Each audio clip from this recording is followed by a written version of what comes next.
Our top story, Kamala Harris visiting the southern border today after months of bipartisan pressure. The vice president touring the El Paso, Texas port of entry while focusing on the people who are trying to come here legally. I hope this does not sound trite or corny, that we have the capacity to give people hope. Along with visiting administrative offices, Vice President Harris met with young girls detained by Border Patrol and various religious leaders in the area. Harris stressed that her visit was to determine the root causes of immigration, and at one point got into it with our own Peter Ducey on why she decided to visit the border now. How did you decide that right now was the right time to make your first trip to the border? Well, it's not my first trip. I've been to the border many times. As the person in charge of the response. So, the important aspect of this visit is leading this visit after the work that we did in Guatemala and Mexico. Because as I've long said, I said back in March I was going to come to the border, so this is not a new plan. Nothing new here. Joining me now to discuss is Chad Wolf, former acting DHS secretary under President Trump and Heritage Foundation visiting fellow. Chad, thanks for being with us. Want to get your reaction to the vice president's visit. Did anything good come out of this, or was this purely a photo op? Well, let me first commend her for actually going to the southwest border after more than 90 days. Unfortunately, that's where the good news stops. I think what we heard again from the vice president, unfortunately, is misinformation, talking about how they inherited a very tough situation, referring to what they inherited from the Trump administration. And that we know is false information.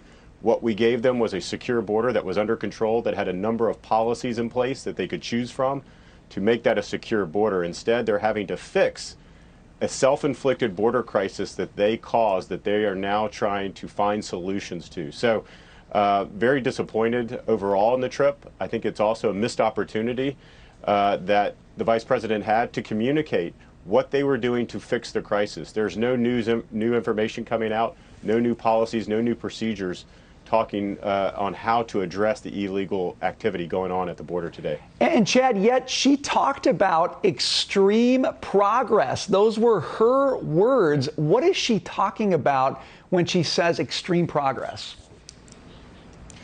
Well, it's interesting. It's the only reason that they really went to El Paso, so they could talk about the progress that they have made on moving minors from Border Patrol facilities to HHS facilities. So the progress that she's touting and the DHS secretary has touted over time is simply moving historic number of minors, really teenagers, from one government facility to another government facility. That's the progress that they're talking about.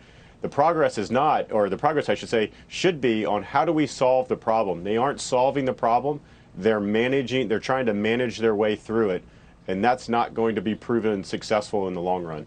So, Chad, if she was really interested in solving the problem, as you say, give us her itinerary. Where should she be going? What should she be doing to actually get to the... She talks about root causes. Okay, where do you go to get to the root causes here?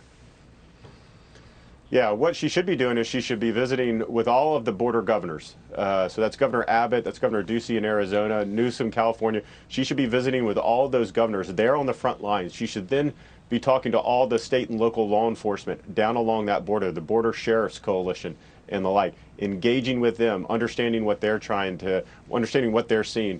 Then she needs to go to the RGV. She needs to go to the Brownsville-McAllen area, which is ground zero for this surge that we're seeing today, and then parts of Arizona. That's Nogales and that's Yuma.